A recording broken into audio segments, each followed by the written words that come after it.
big news, huge news, miraculous news. Derek Carr is retiring from the NFL. And I saw what he was trying to do there. You know, he was trying to have his moment in the sun. He was trying to get us all reminiscent on the fact that, you know, he was a 10-year vet in the NFL and did all this for the Raiders or something. And I wasn't going to let that happen. I was not going to let Derek Carr have this fucking social media announcement that was going to get everybody reminiscent about Derek Carr. Fuck that. All right? On the same day that Derek Carr announced his retirement, I announced my retirement. All right? In about a month, I will be leaving BDGE to make a statement to Derek Carr that he is not important. We do not care that he's leaving. I'm leaving. All right? So that's also big news. Last day will be June 12th. Put in my formal 4 weeks. As soon as Derek Carr announced his retirement, I marched straight into Nick's office and said, I'm done.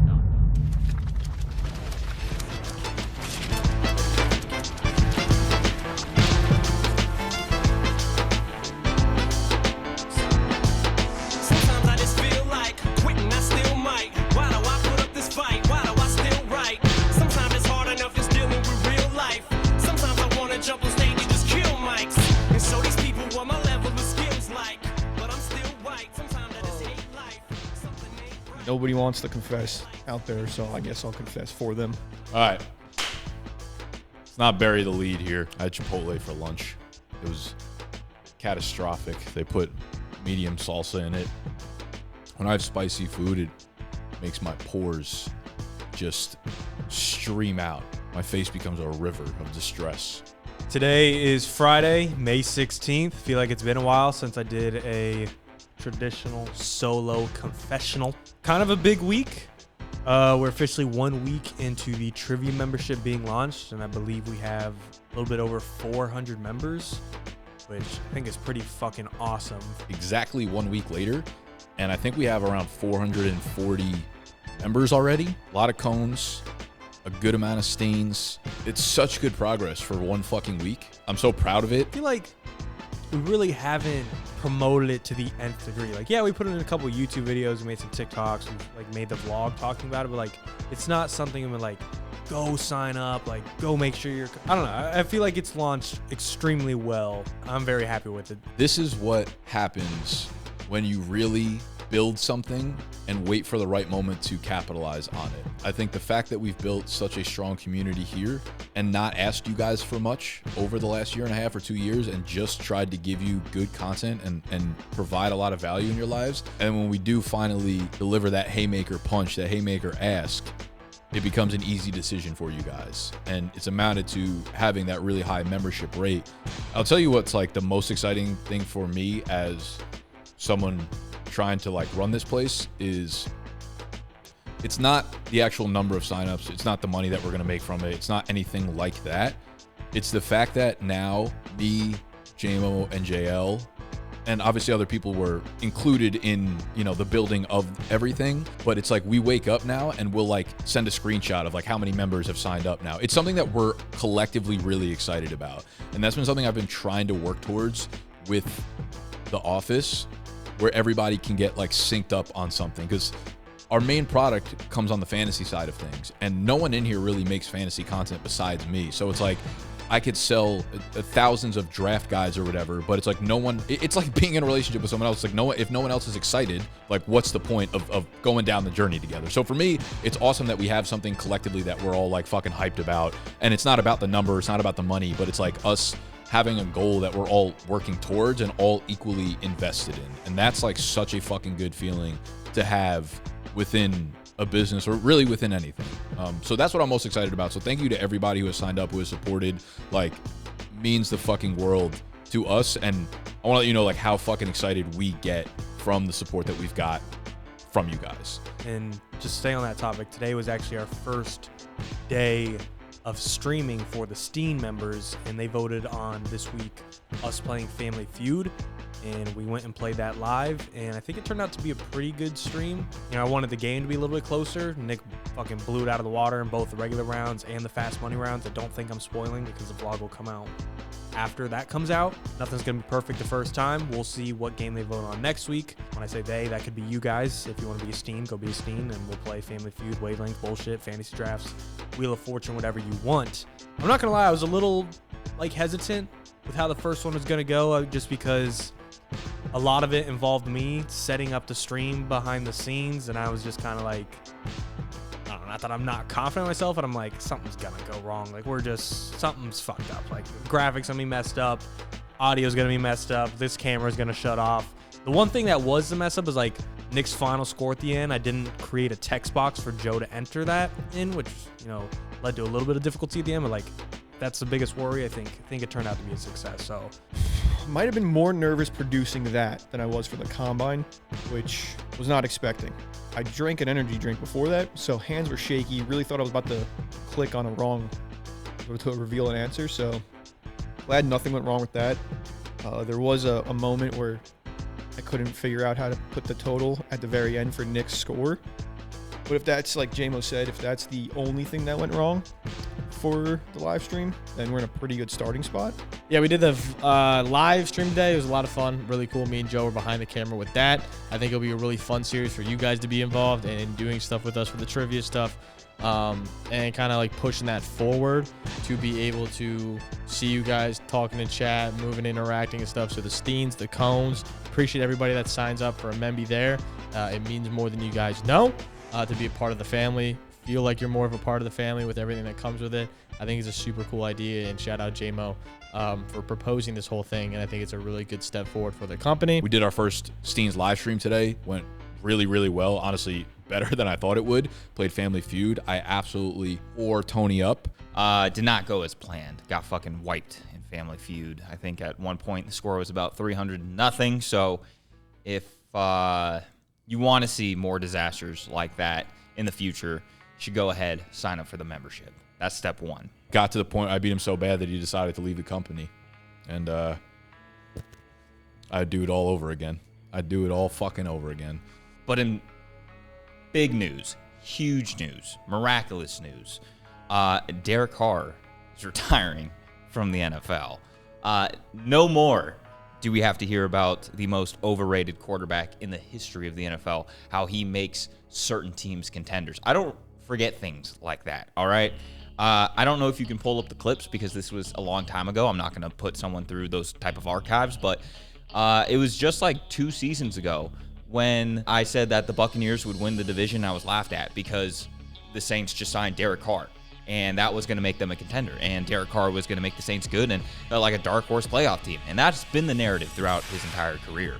It's why I've been his biggest hater, because I'm just real on Derek Carr. I don't even mean to be a hater on Derek Carr. I just try to be real on how good or lack of good he actually is. And everybody wants to, hype him up. And I feel like this last season was the first time that we were actually all on the same page, that Derek Carr is not very good as an NFL quarterback. And he proved that throughout the season. And I feel like we all bullied him into retirement. Honestly, like, he was owed $40 million this upcoming year just to be on an injured list. Like, he could have just sat there, done nothing, and collected $40 million. But I think the city of New Orleans, NFL fan bases, BDGE fans hated Derek Carr so much that he just fucking retired and took a much smaller check to do so. So, a lot of people were asking me for my reaction. That's kind of what it is. It's, I in one case, I would have been down to see another year of Derek Carr be hurt and shitty. But it's also kind of funny how his career ended. I have a sneaky suspicion that maybe this actually isn't the end of Derek Carr. Maybe he just wants to get out from the Saints. Maybe he, a year from now thinks he can find his mojo that he never really had on a different team, but we will see. But yeah, he announced his retirement, and I saw what he was trying to do there. He was trying to have his moment in the sun. He was trying to get us all reminiscing on the fact that, he was a 10-year vet in the NFL and did all of this for the Raiders or something, and I wasn't going to let that happen. I was not going to let Derek Carr have this fucking social media announcement that was going to get everybody reminiscent about Derek Carr. Fuck that, all right? On the same day that Derek Carr announced his retirement, I announced my retirement, all right? In about a month, I will be leaving BDGE to make a statement to Derek Carr that he is not important. We do not care that he's leaving. I'm leaving, all right? So, that's also big news. Last day will be June 12th. Put in my formal 4 weeks. As soon as Derek Carr announced his retirement, I marched straight into Nick's office and said, I'm done. I've had enough. I've done all that I could. And, we won a couple championships. That's all that she's going to be written. Yeah, so Tony, I believe he already kind of let you guys know that he will be leaving and moving back to California mid-June. I want to say it's like June 13th in that range. And then in other shocking news outside of the tournament, outside of what's coming next in content, even though those things are kind of like, this could happen, this might happen, what will happen. One thing that's certain is content will be making a big change with Tony going back to California. And it's kind of crazy that he chose California like a day before we brought up the Hawaii thing. Don't know if he is now having big regrets, but I know I would be. I know I would be if I said I'm leaving and then Hawaii was all of a sudden brought up. But in a serious note, it's actually like kind of fucking insane. Tony leaving is a pretty big thing. Going to Hawaii, that's also going to be a big point. Tony leaving is a pretty big thing. Obviously, it's a tough look for the betting channel and your league mates. I think those are the two focuses that it really is. Obviously, trivia, we have guys rotating in and out all the time, blah, blah, blah. Whereas those two, like he was making a pretty big impact on the betting channel as of recently with the MLB push, all that sort of stuff. We're changing our focus here in the beginning of June on the betting channel to look more not only NFL based, but we're going to do something different with the lively shows as well as push more of a personality side of things on the betting channel.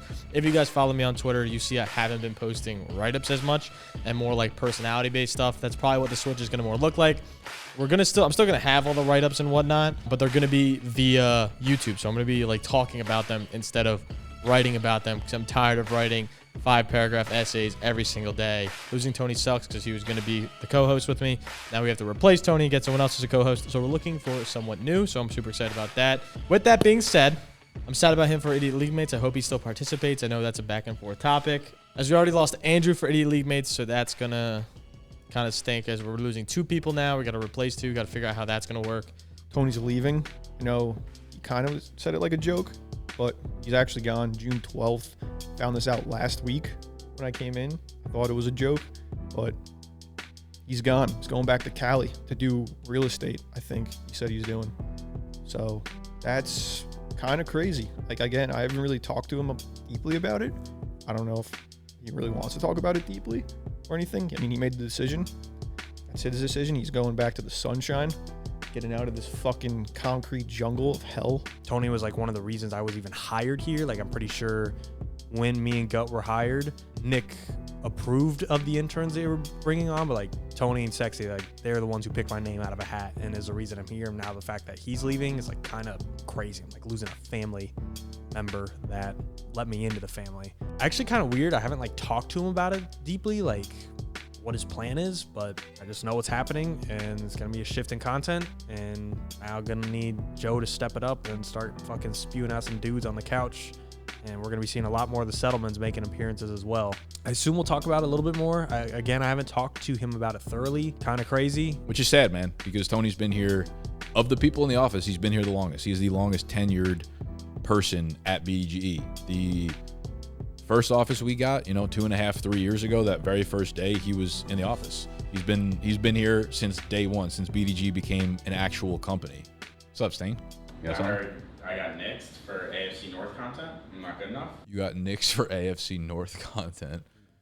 Well, no, hold up. Don't ever take my charger again. If by then you have a bigger following than Jack on any platform, I'll allow it. Yeah, you're looking around TikTok, Twitter, Instagram. What can I do? Nothing. Nothing, buddy. What did we go on? What Asian platform did we go on when TikTok was banned? Redbox? Yeah, Redbox. Something? I get a lot of Redbox. That doesn't sound good. Yeah.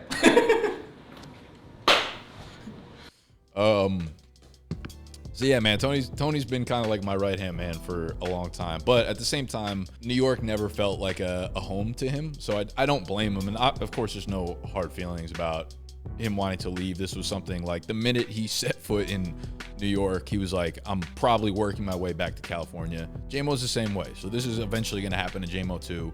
That might be 5 years from now. That might be 15 years from now, you know. Wishing the best in Cali. Kind of jealous that he's leaving New York. My time in Florida, I know it'll come eventually, but not now. Tony's like 20, gonna be 27. I'm 23. Give me 4 years. Give me 4 years. I'll be back in Florida. Yeah, Joe's gonna be 30. Nick will be 40.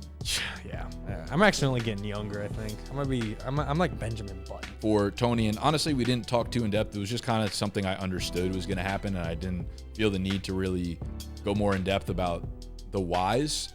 I think I kind of know him enough at this point as to why I feel like he's moving back. If he wants to open up more to you guys, I'll kind of let him take the stage, but he will for sure be missed in the office. You know, he was, again, one of the core members, and he's been through a lot with me, you know, both from a business perspective, but personally, like, he became a very, both inside and outside of these walls. So he'll for sure be missed.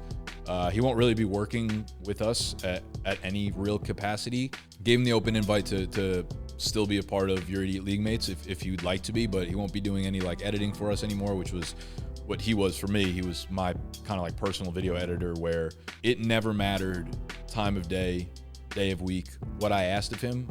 I don't think he missed an edit that I've asked of him in the 4 years that we've worked together. He might have been like really fucking sick one time 2 years ago where I've like edited a video by myself, but that was like the most important thing in the world to me. It was like Tony was someone I could trust so deeply with the thing that I cared about most, and that was me really being able to express myself through content. And yeah, again, just a long-winded way of kind of just saying the farewell to Tony, and that he'll definitely be missed, and everyone in here will for sure miss him. But as always, listen, like, as the head of the company here, I've been through a lot of different variations of people leaving and us moving on with different things. You know, some of you guys might have been following me personally for the last 7 or 8 years and know that I've gone through the eras, whether it's Snacks and Animal and Mike and Noah and Ike and you know, Andrew. Like, I've done this many, many, many times.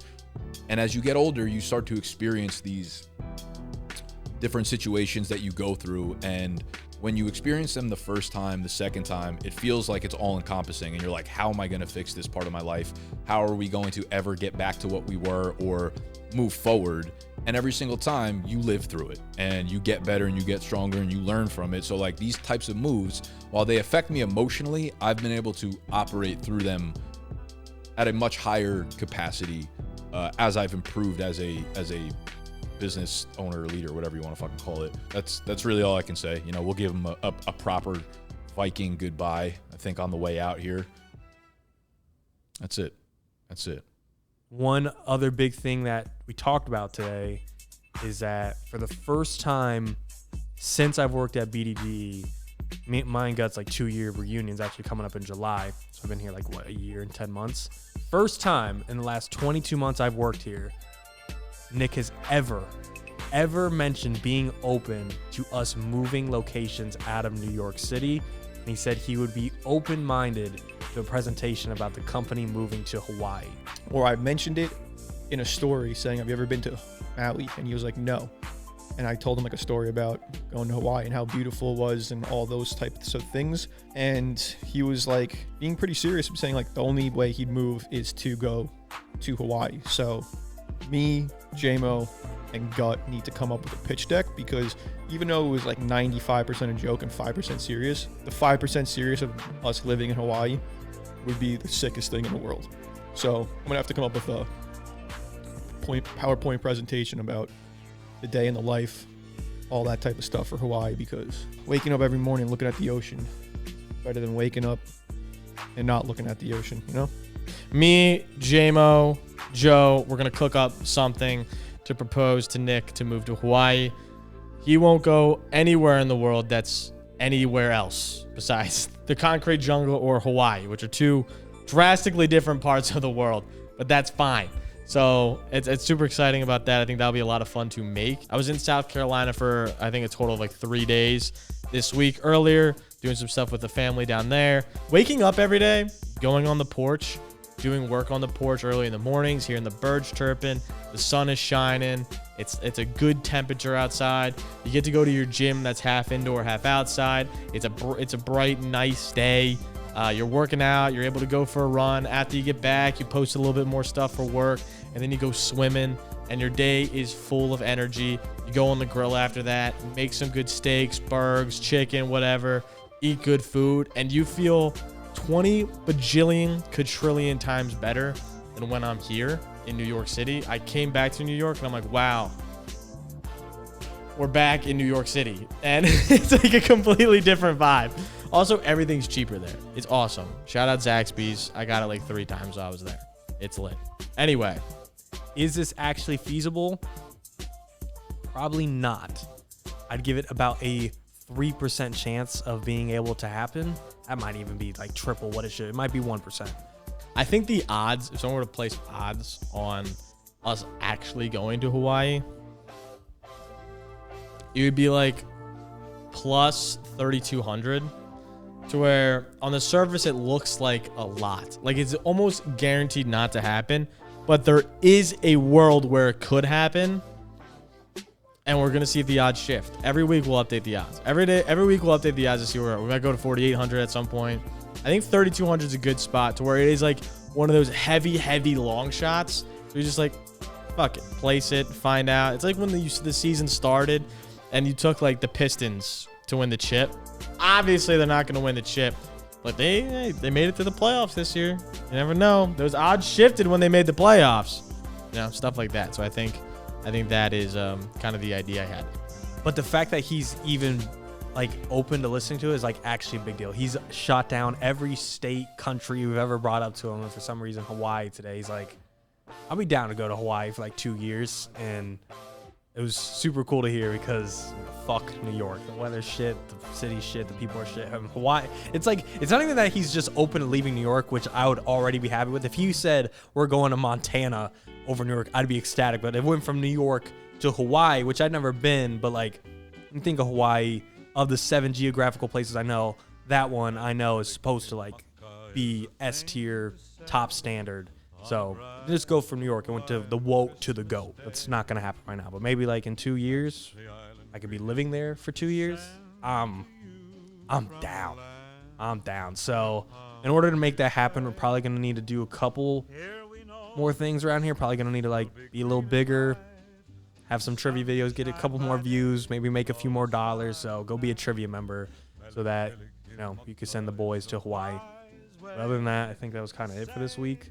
Going to fucking Hawaii. Going to Hawaii. Listen, I'm not like, you all know, I'm New York through and through, and I don't ever want to leave here.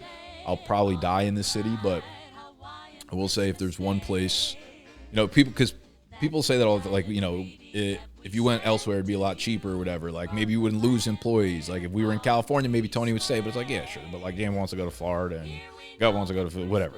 All that bullshit. Doesn't matter. New York's like the mecca of the fucking world. Except Hawaii would be nice.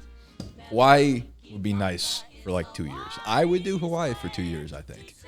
And I told the boys if they can come up with a strong enough pitch to me as to what our setup would be like, why it would make sense to go out there, expenses, all that kind of stuff. And also like they're saying like, yeah, that would be really cool. Do they want to pick up? Like, I know Joe's just saying things like he's got his girlfriend here. Like, he ain't moving to Hawaii for 2 years. I think J-Mo and Gut probably would. We'll see. Listen, I told them they could pitch it to me, and I'm open to it. I've never once ever said or uttered the words that I'm open to moving BDG to any other place besides right here in New York City, in the big fucking apple. Hawaii, we'll talk about it, all right? I'll give it like a 1.7% chance, but if they blow me away, they use some AI tools to make a sexy presentation, might be in. So stay tuned. Could be Hawaii BDG on the way. Definitely late. This is almost like 2 months by the time you guys see this late of the combine talk, but I wanted to touch on, whoever watched that video that I put out for like my own channel, the combine video of me going from couch to the 40-yard dash. Thank you. I wasn't expecting so many people to watch it, even though it was only like 700 people. Still a lot because I don't post on that YouTube channel. So all the people that subscribe to that YouTube channel, I'm sorry, I don't really post content, so I don't know what you subscribe to, but hopefully whenever I do make another video, you guys will like it. That was pretty cool. Again, like I said, really appreciate Nick and JMO for putting out the link on the BDGE and like on Twitter, because was not expecting anybody to really watch it other than like my friends and stuff. Pretty cool to see that. It's pretty fun to make. I really enjoyed making that type of video. It was the longest video I ever made on my own channel. So that was pretty cool. Really glad with how it came out. Other thing that's happening is by the time you're watching this, tomorrow will be the last video of the BDG trivia tournament. And that has been so fun to be a part of and to watch over the last over a month. I think we started April 15th on tax day. Today's the 16th. I was talking to Sexy and Nick both today and last night, and I was like, you know, it kind of sucks just to go back to regular trivia next week, where like, can you name the top 24 fantasy wide receivers from the 2024 season, and like nothing's on the line. And so we've been brainstorming this week, like how do we just make trivia better? Like how do we make it matter more? How do we, you know, possibly put something on the line? Because the best content in trivia is when it actually matters. You know, this is our second tournament. Even in season, we had a weekly Jeopardy series. It was such good content because there's like real money on the line. Or you guys love Donda so much because two things. A, it's a series, like it's a continual thing you're watching. There's a small storyline. And B, there was a punishment or a reward on the line for the contestants. And I'm like, how do we do this again? Like, I don't want to just go back to playing a one-off Jeopardy just because. And not that it's not fun, but this tournament just kind of like awakened me to realize like, wow, this could be so much more fun. Got a couple ideas that we've been talking about. Like, can we come up with like a trivia Olympics? You know, we break off into teams where it's like 2v2, v2, v2, v2. There's like 16 to 2 going at it. We're playing different trivia games. Maybe we'll have a couple like actual games of ping pong, beer pong. You know, we've even joked about like which duo could solve the New York Times Mini the fastest, which duo could do the Wordle the fastest. Like, float out some ideas. We're in like, even though I'm bringing this up today, the idea sparked today, this very morning. So I don't want to like tell you guys we're doing that and then you expect it next week. But you know, the conversation was brought up today, so kind of cool to get the juices flowing. All right, I have a song of the day. I actually already know it off the top of my head. It's Georgia by Vance Joy. Why that song? I don't know. It's either that one or King of the Day by Pierce the Veil and Kellen Quinn. The reason why I picked that second one, two drastically different vibes. So one vibe is one very softer, more acoustic, more chill. The other one is like screaming in your face, very high intensity. But they're both the songs of the week. Reason being is I saw Pierce the Veil and Kellen Quinn and Sleeping with Sirens in concert. That was one of the coolest things I've ever done in my life. And then the other song I've just been listening to a lot. So those are the two songs of the week. So shout out if you like either of those songs. If you don't, that's perfectly fine. Anyway. So yeah, I guess that's big news in the personal life. And that is one last fuck you to Derek Carr before we send him off into a burning coffin into the middle of the ocean. That's all I got.